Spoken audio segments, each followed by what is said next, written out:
Welcome, Kevin Sedbeck, Chief Safety Officer, S3 Consultants.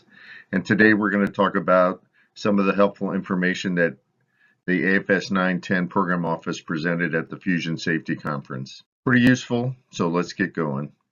The Program Office provided some clarity with applicability and timelines. With respect to the Part 5 applicability per AFS 910, there are no changes. It's just as it is written. Part 135, whether non-scheduled or scheduled and commercial air tours are still required to complete the Part 5 SMS as per the advisory circular. No changes to the implementation time, still end of May 2027.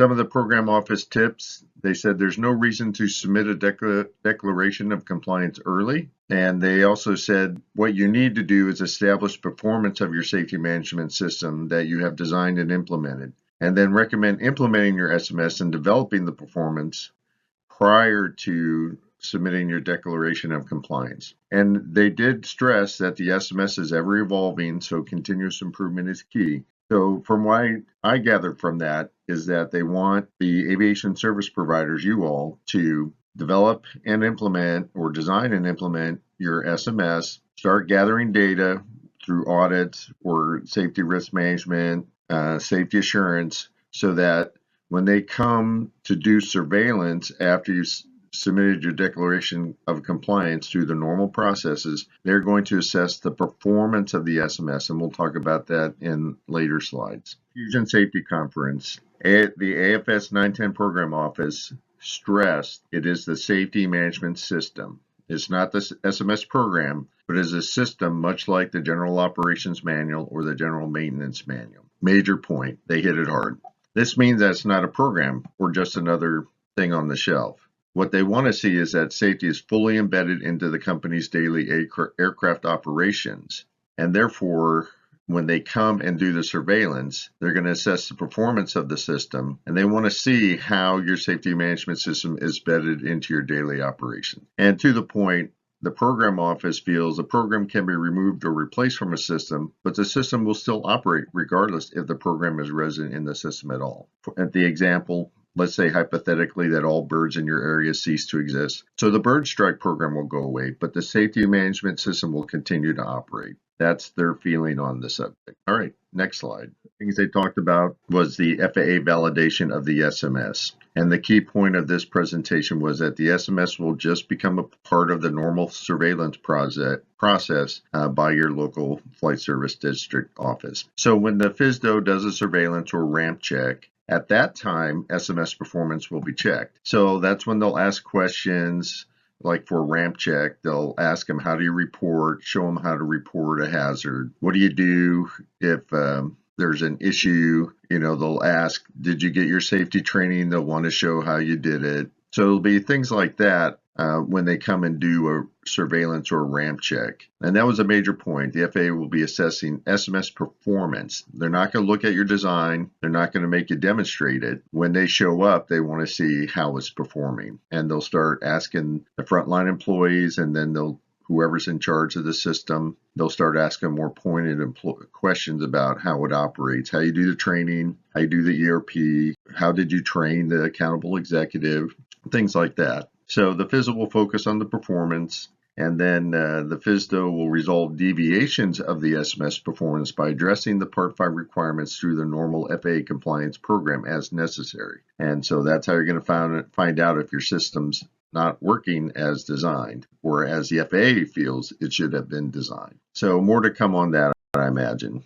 So part of the discussion by the program office was a little bit about SRM and risk controls. And they really touched on this lightly, but it also reiterates some things we've talked about in previous modules, is that the risk controls exist in like your General Operations Manual, General Maintenance Manual, or any other SOP or programs that have been accepted by the FAA with respect to your aviation operations. And so for their part, they feel the SMS is for the operators to assess the risks to new operations, new procedures, new policies, new Part 119 managers, new hazards that are identified, to name a few. And then you use the SRM process to assess the risk and make a determination. Is it acceptable risk? If so, document, move on. If it is not, if it's acceptable risk with mitigations or an unacceptable risk, then you need to use the SRM,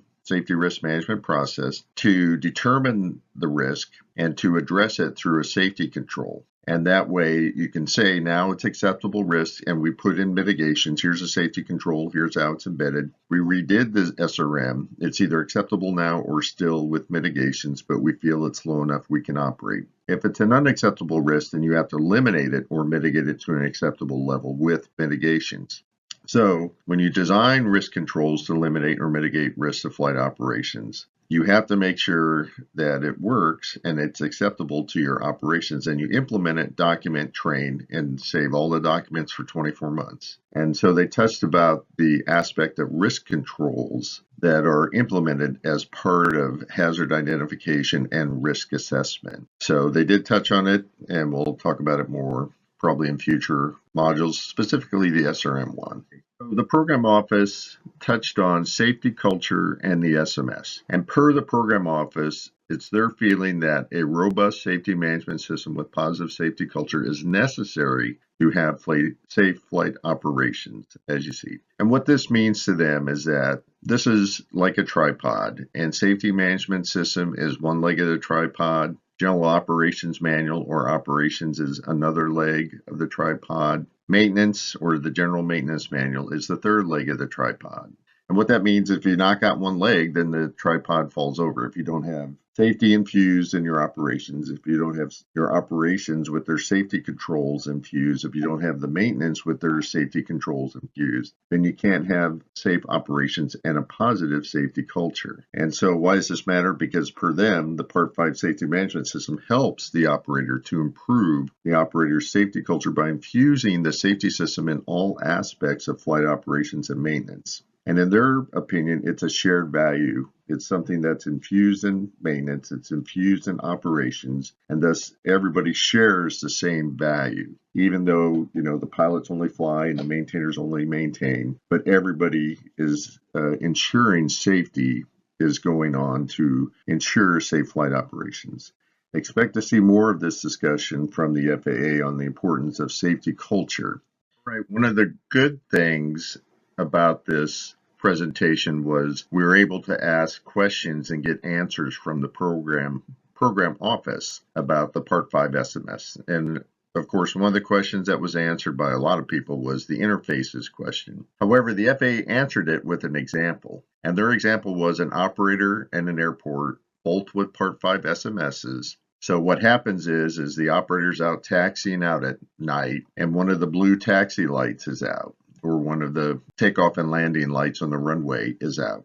The Part 135 aircraft operator reports the light out using their safety reporting system. Someone in the company, a manager of the operator, notifies the airport that the light is out. The airport fixes the light and then reports back to the operator that the light is fixed, and the reported hazard has been fixed or eliminated. They don't tell you how to do it, but they say this is an example of what they want you to do. So you have to figure out how you're going to do it, what mechanism, how you're going to notify them, phone call, email, how you're going to document it. But this is the example they provide, because they don't tell you how to do it, because that's, one of the hallmarks of the FAA is they tell you what the requirement is, and then you come and tell them how you're going to do it. And they're like, yeah, looks good. Thumbs up. All right, let's keep moving. And so that's going to be for you as you design and implement your safety management system, how you're going to figure out how to do it. Recommendations, there's a couple of ways to do it, depending on your size and scope, scalability, and we'll talk about some of that more in later modules.